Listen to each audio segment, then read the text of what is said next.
En este video 3 de la biografía de Dee Hock, el fundador y director general emérito de Visa, la empresa de tarjetas de pago más importante del mundo, repasaremos sus primeros años de trabajo, sus primeros empleos y los conflictos recurrentes en los que incurrió o los que tuvo debido a su permanente interés de hacer las cosas de otra manera, de una manera diferente, de una manera mejor.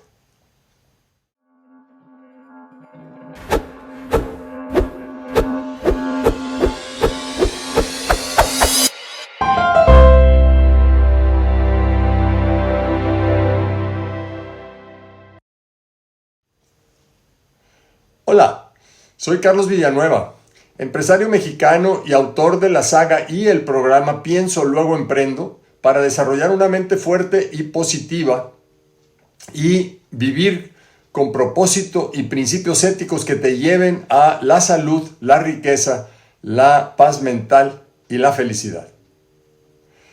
En esta serie de videos presentaré la biografía de Dee Hock, el fundador y director general emérito de Visa Inc., la empresa de tarjetas de pago más grande del mundo y que en el 2022 llegó a hacer transacciones por un monto de 14 millones de dólares. Para que tengas una idea del tamaño de esto, te diré que este importe, esta cantidad es 23 veces mayor que la facturación anual de Walmart, la empresa más grande del mundo. Y además Visa pues trabaja y presta servicios en más de 150 países alrededor del mundo. ¿Por qué elegí la biografía de Dee Hock? Bueno, la elegí porque es un caso extraordinario de cómo entrenó su mente para pensar positivamente y logró cosas que parecían imposibles, impensables, descabelladas, utilizando la razón, la imaginación, la inspiración y la intuición, que es exactamente lo que se requiere hoy en día para mejorar el mundo en que vivimos y dejarle un mejor legado a las generaciones venideras. En esta parte 3 de su biografía repasamos sus primeros años de trabajo y vemos cómo tuvo conflictos recurrentemente por su naturaleza, por su interés en hacer las cosas mejor, en hacer las cosas diferentes, en hacer las cosas con un concepto de ser humano mejor que el que las organizaciones tenían en su momento. Y entonces poco a poco se empieza a dar cuenta que las organizaciones están regidas por un modelo que ya tiene 400 años de vida y que es el modelo de comando y control. Y se niega a morir. Bueno, pues Dee Hock se graduó, como veíamos en el primer video, se graduó en 1949 a los 20 años de edad y a esa misma edad se casó. De tal manera que empieza su vida profesional desempleado, casado, ¿ok? Y su primer trabajo lo consigue ahí mismo en Ogden, Utah, en una empresa llamada Pacific Finance, que se dedicaba a otorgar préstamos personales para el consumo a las personas y no eran préstamos para negocios, eran para las personas. El jefe de Hock dura apenas él entra a trabajar, Hock entra a trabajar y su jefe dura solamente unos meses y cuando su jefe se va, entonces le asignan a él la responsabilidad. Cuando eso sucede, él y otros 4 jóvenes como él, en promedio tenían la misma edad de él, empiezan, y como estaban tan alejados de la matriz, de la oficina matriz de esta empresa, que estaba en Los Ángeles, entonces deciden ellos hacer a un lado todos los manuales operativos y todo, y empiezan a trabajar basados en el sentido común, ¿no? Y en estas ideas de Hock que tenía acerca de cómo deberían ser las organizaciones y cómo deberían tratar las organizaciones a sus clientes y a las personas que trabajaban en él. De tal manera que en un par de años, esta pequeña sucursal allá olvidada, que nadie la pelaba, nadie la conocía, pues resultó que fue el modelo. Creció más que ninguna otra sucursal del sistema, de toda la empresa, y obtuvo las mejores utilidades y la mejor revisión de calidad. El cliente se reportaba que el servicio y la atención que se les daba era extraordinario. Entonces, ya con toda esta información, pues claro que captó la atención de las oficinas centrales, y cuando llegan las oficinas centrales aquí, pues se dan cuenta que los manuales pues no estaban siendo utilizados, ¿no? Y que se estaban brincando muchas de las políticas y de las reglas operativas de la empresa. Pero Hawk les decía, bueno, pero pues el cliente está contento, estamos creciendo, ¿por qué necesitamos seguir esas reglas? Vamos haciendo lo que seguimos haciendo y seguramente seguiremos creciendo. Pero los directivos de la empresa, su jefe directamente, el encargado de todas las sucursales, le decía que eso no era posible porque si las otras sucursales sabían que él no estaba siguiendo las políticas, ellas podrían intentar no hacerlo y quizá no iban a tener tan buenos resultados como él. Así es que lo obligaba constantemente a volver a las políticas, a dejar de hacer cosas que estaban haciendo y a ceñirse más bien a las políticas y a los procedimientos de la empresa. Llegó un momento en que ya la situación no era buena, y entonces Hawk pide un cambio. Y entonces lo transfieren a la apertura de una nueva sucursal, que en este caso estaba un poquito más al noroeste, en Oregon.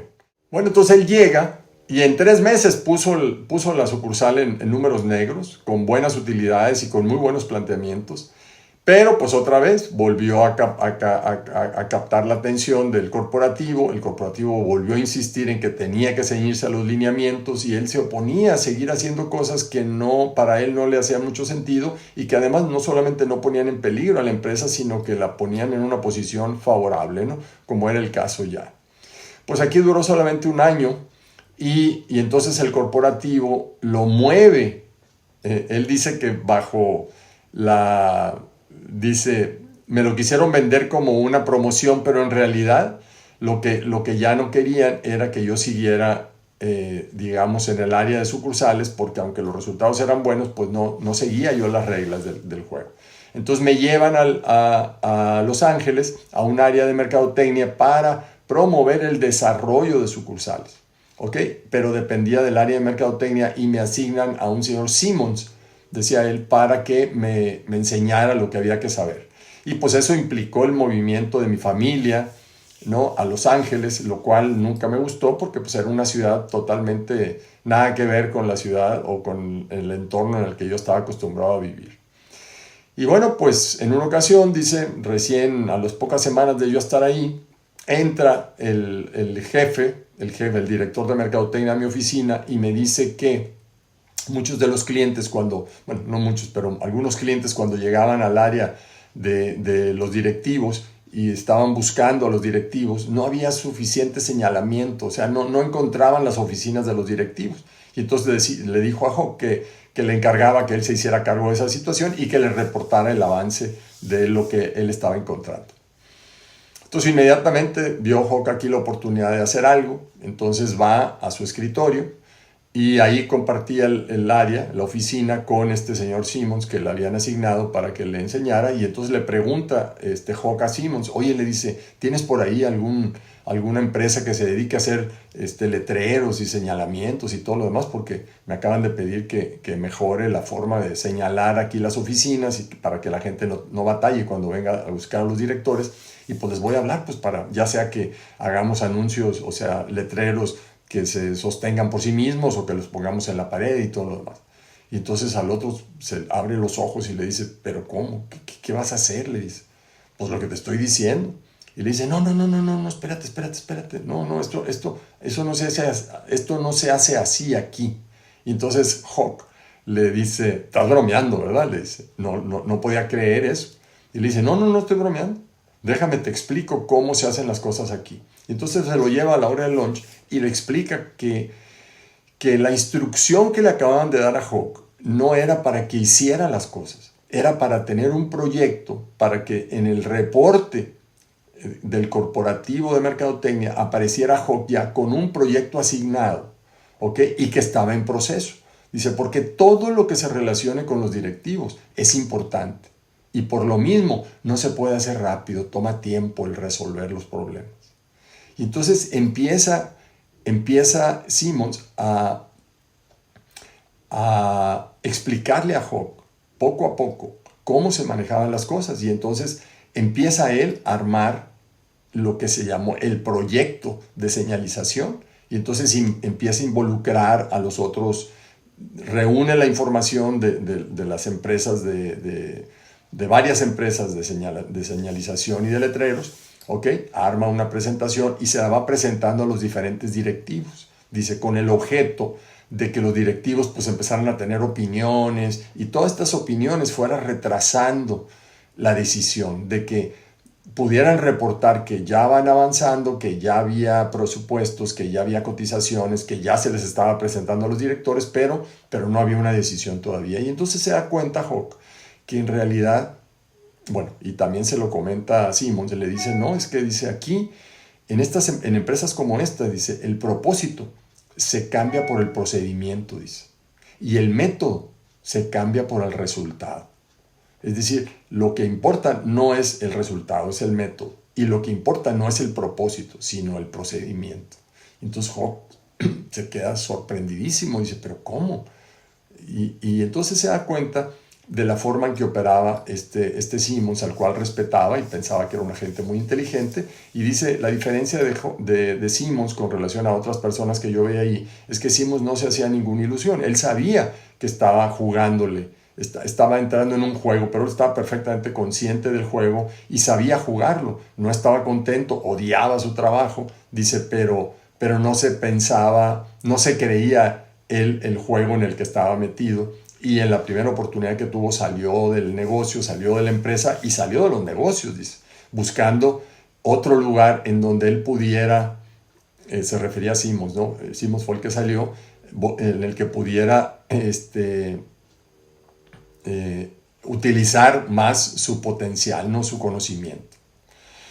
Y bueno, pues solamente le tomó a Hawke un año más de enfrentamientos en esta área de mercadotecnia, ¿no? Porque pues todavía no entendía bien qué es lo que estaba pasando, cómo funcionaban las cosas, y ciertamente su forma de ser, su forma de actuar, pues lo ponía en conflicto constante, ¿no? Entonces duró un año simplemente más ahí en la empresa, y terminó siendo, saliendo de la empresa. No aclara si lo despiden o él decide renunciar. Lo más probable es que lo hayan renunciado, porque pues ya venía de 3 puestos, ¿no? En la misma empresa, y bueno, pues la empresa es evidente que estaba tratando de buscarle, veía en él potencial, pero estaban buscándole un lugar porque pues siempre veían que tenía su forma de hacer las cosas, y siempre estaba cuestionando y siempre estaba tratando de hacer las cosas mejor o de manera diferente a como marcaban los lineamientos de la empresa, ¿no? Entonces, así es como sale de este trabajo, se queda sin trabajo, y entonces él y su esposa pues ya estaban viviendo en Los Ángeles, tenían dos niños pequeños, estaban esperando un tercero, y pues le quedaba dinero en el banco como para un mes de vida, ¿no? O sea, sus gastos mensuales, tenían una hipoteca, y bueno, pues realmente no tenían muy buenos augurios, ¿no? No se veía con buenos ojos todo esto, ¿no? Además de que la ciudad en sí pues no les gustaba, ¿no? Entonces un día pues él se levanta, se ponen de acuerdo y se levanta él a la oficina de desempleo a ir a cobrar un cheque, a decir que estaba desempleado y a que le dieran un cheque por desempleo. Entonces llega y dice que se estaciona enfrente de la oficina y ve la cola ya de personas, la fila de personas esperando ahí que entrara a la oficina para hacer su cheque, y él no se puede bajar del carro. Entonces él dice que no más. Intentó varias veces abrir la puerta, la abría y la volvía a cerrar, la abría y la volvía a cerrar. Dice, y nunca pude bajarme del carro. Entonces me fui a mi casa y dice, pues ahí me tenía que yo enfrentar a mi esposa, porque pues tenía que decirle que no me había podido bajar del carro, sabiendo que no tenía empleo, sabiendo que nuestra familia requería ese ingreso. Y bueno, pues lo que hice, dice, fue a partir del día siguiente salir a buscar lo que fuera de empleo, ¿no? Y empecé y conseguí un empleo mínimo, que cuando menos le quitó la presión así de los gastos más importantes, pero ciertamente no era suficiente. Y entonces consiguió un segundo empleo y un tercer empleo. Entonces llegó a trabajar en tres lados. Y dice, la ventaja de vivir en una ciudad como Los Ángeles es que pues nadie tenía, era tan grande la ciudad, pues que nadie se enteraba que yo tenía otros empleos. Entonces dice, trabajé durísimo en esos 2 años, logramos pagar todas nuestras deudas, ¿sí? Logramos tener algún ahorro en el banco y decidimos jamás tener un crédito que superara el monto de ahorros que teníamos en el banco. Y la otra cosa que hicimos y juramos no volver a tener nunca eran tarjetas de crédito. Y entonces dice, bueno, dice, esto nos enseña que nunca hay que decir nunca, ¿no? Porque pues unos años después estaría yo metido, dice él, en Visa, ¿no? En este proyecto de tarjetas de pago, ¿no? Pero por lo pronto destruyeron su tarjeta de crédito y no volvieron a usarla, ¿no? Entonces pasan estos 2 años y él decide que ya no va a trabajar en las 3 empresas, renuncia a los 2 trabajos que le dan menos ingresos y se concentra en una de ellas. Esta empresa era una empresa que se dedicaba a financiamientos, o sea, era una empresa de inversiones, ¿ok? No era una empresa que tenía muchos problemas estructurales, pero que ya había nacido con ellos y además no era lo más ético que conocía, ¿no? Sin embargo, llega a un acuerdo con el dueño le dice pues que no le puede subir el sueldo, no le puede pagar más, pero que está dispuesto a pagarle en base a los resultados, que está dispuesto a compartir las utilidades que vayan teniendo en el negocio. Y dura ahí 5 años. Al término de esos años, el dueño decide vender la empresa y ya en la operación de la venta es cuando Hawk va y se sienta con él para definir cómo se van a repartir las utilidades y cuánto le toca y todo lo demás. Y entonces se encuentra con la sorpresa de que el dueño le dice no, le dice, pero es que cuando tú entraste aquí, pues la empresa ya venía con operaciones, ya venía con deudas, ya venía con problemas financieros y estas utilidades que tú has visto que hemos tenido pues apenas alcanzan a cubrir aquello, entonces no hay nada que repartir en realidad. Entonces dice Hawk, bueno, y le dice, y si quieres pues me puedes demandar.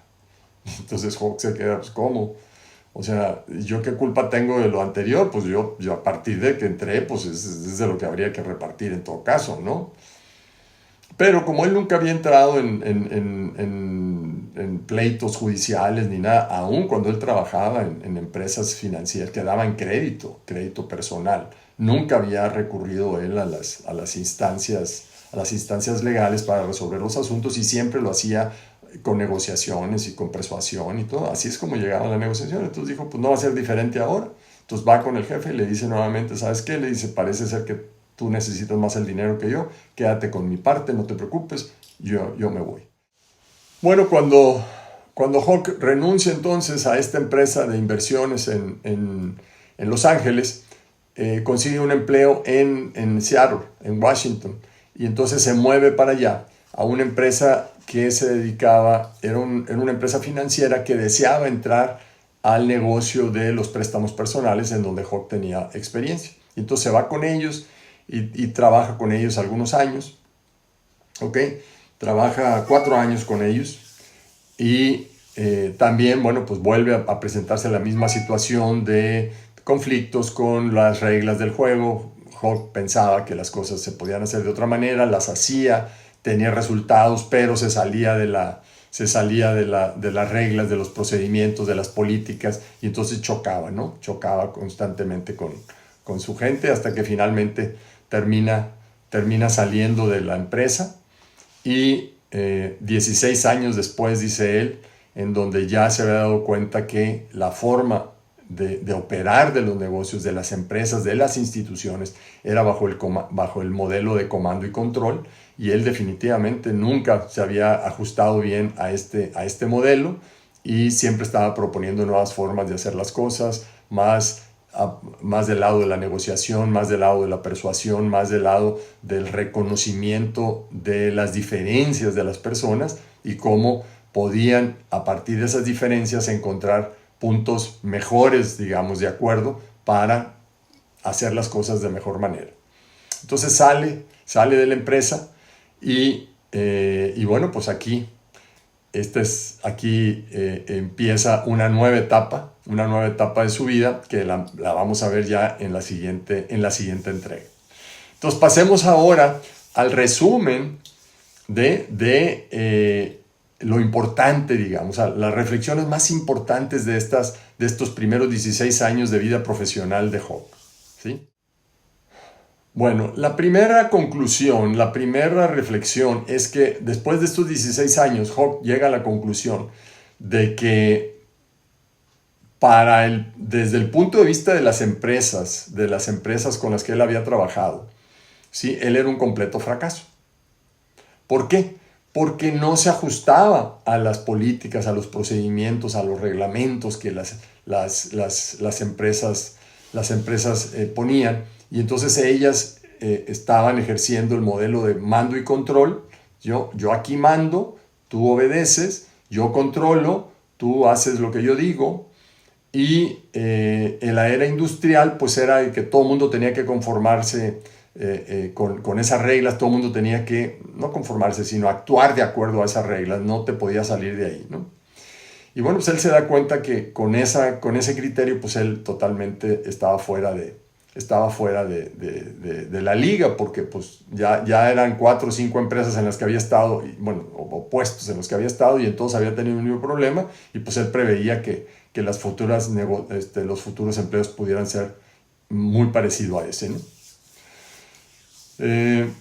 Por otro lado, pues él sufría porque en el despido, por ejemplo, de Los Ángeles, cuando él pierde su ingreso, entonces él decía, oye, pero es que yo quiero avanzar. Por un lado, él quería avanzar en la escalera corporativa, pues en la escalera de los negocios, porque él aspiraba a una mejoría económica y todo lo demás. Pero por otro lado, él no estaba dispuesta a avanzar a cualquier precio. Él tenía, digamos, unos principios que eran clave, ¿no? Y no estaba dispuesto a sacrificar algunas veces esos principios por el avance. Y ahí era cuando realmente llegaba los problemas, a tener serios problemas, y era cuando tenía que salir de ese puesto, ¿no? Por otro lado, por su naturaleza, pues él por un lado sí que trabajaba duro y le daba muy fuerte al trabajo, pero por otro lado él quería pues, la naturaleza, la contemplación, la lectura, ¿no? Y por otro lado le gustaba la acción, quería hacer y hacía, ¿no? O sea, lograba ese resultado, pero por otro lado también quería él contemplar la naturaleza, la belleza y todas esas partes. Entonces, él estaba en este continuo estira y afloja, ¿no? De querer avanzar, de querer mejorar, pero el mundo de los negocios era un mundo muy diferente al mundo que él aspiraba, ¿no? Entonces los negocios funcionaban de acuerdo a ciertas reglas y él funcionaba de acuerdo a lo que él creía que debería de ser el negocio. Dice que él no se daba cuenta hasta qué punto este estira y afloja realmente lo desgarraba por dentro, pues porque él se daba cuenta cómo las empresas estaban no solamente destruyendo la biosfera en muchos casos, sino también destruían a las personas en el intento porque siguieran y obedecieran el mando y control que imponía la organización y el sistema industrial, de sistema de todos iguales, todos parejos, órale, vamos, todo el mundo tiene que hacer lo mismo, ¿no? Pero dice, bueno, durante estos 16 años, pues yo continué estudiando, leyendo, leía filosofía, leía biografía, historia, biología, mitología, poesía, ¿no? Y con toda esta lectura, pues yo continuaba sacando conclusiones y haciendo conexiones entre el conocimiento de una cosa y de otra, ¿no? Dice, no dominaba nada, no era un experto en nada, dice, ni tampoco me interesaba hacerlo, dice, pero lo que sí, de toda esta lectura empezaron a surgir ya unas ideas y se convirtió en obsesión acerca de cómo deberían de operar las empresas y las personas que formaban parte de las empresas. Dice, eso ya se volvió en una obsesión. Tanto así, dice, que llegué a plantearme 3 preguntas muy importantes, dice, y que las mantuve a partir de ese momento. La primera pregunta es, ¿por qué las organizaciones, las instituciones, llámese la iglesia, el gobierno, las empresas que él veía, no estaban logrando el propósito para que fueron creadas? Primera pregunta. Segundo, ¿por qué las personas que trabajan en las empresas se sienten tan lastimadas, se sienten tan desconectadas de la empresa. ¿Por qué no son felices esas personas trabajando ahí, la mayor parte de ellas? Y la tercera pregunta que se hacía es ¿por qué las empresas estaban destruyendo el ambiente, destruyendo la biosfera en el esfuerzo por llevar a cabo su trabajo? Entonces eran las tres preguntas que se hacían, ¿no? Y esas preguntas pues fueron muy importantes durante la época de Visa, como lo veremos más adelante, porque esas preguntas, haciéndoselas y contestándoselas sobre todo, acuérdense que ya para él la respuesta, bueno, la pregunta tenía que ser muy buena para que la respuesta tuviera sentido. Entonces esas respuestas pues fueron muy importantes en la creación de Visa, ¿no? Bueno, pues hasta aquí llegamos ya con este tercer video y que representa pues la vida de D-Hawk, de sus primeros 20 años, ¿no? Más los otros 16 de estos trabajos que tuvo, ¿no? Y las conclusiones o las reflexiones que hemos hecho, ¿no? Si te ha gustado el video, bueno, pues dale un me gusta ahí, a la manita, y suscríbete al canal para que activa la campanita para que te avisemos cada vez que subamos un video. Y si lo estás viendo desde Instagram o desde Facebook, pues incorpórate ahí a la tribu, hazte seguidor ahí para que también te avisemos cada vez que estemos subiendo los videos en forma regular como lo estaremos haciendo, ¿no? Espero que este video de esta etapa de vida de Hawk te haya interesado, para que vayas viendo cómo se fue gestando, digamos, su personalidad, su pensamiento en esto, ¿no? Si quieres aprender más, bueno, pues te invito a que visites nuestro sitio web, ¿ok? Y que compres la saga Pienso, Luego Emprendo. Es el primero de la trilogía. La cooperación y competencia son complementarios, es el segundo, y Pensar para Cambiar es el tercero. También aquí, acuérdate que nuestro programa Pienso y Luego Emprendo y la trilogía misma, la idea es desarrollar, el propósito de esto es que desarrolles una mente fuerte y positiva y podamos hacer cosas impresionantes en el mundo, cosas que a todas luces parecen imposibles hacer, pero que conforme lo vayamos viendo aquí en la biografía de Hawk, pues son totalmente posibles, aun cuando hasta lo que hemos visto, pues no es un momento así muy bueno, por así decirlo, ¿no? Muy bien. Te invito también a que ahí mismo en el website vas a encontrar ya el curso El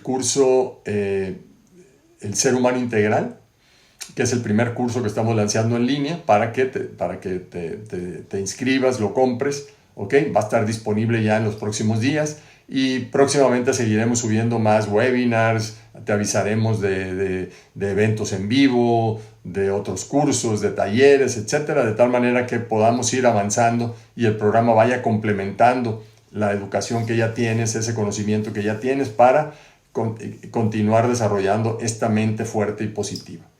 Bueno, y sin más, te agradezco que hayas estado aquí otra vez, ¿sí? Y espero que tengas un día espectacular. Hasta luego.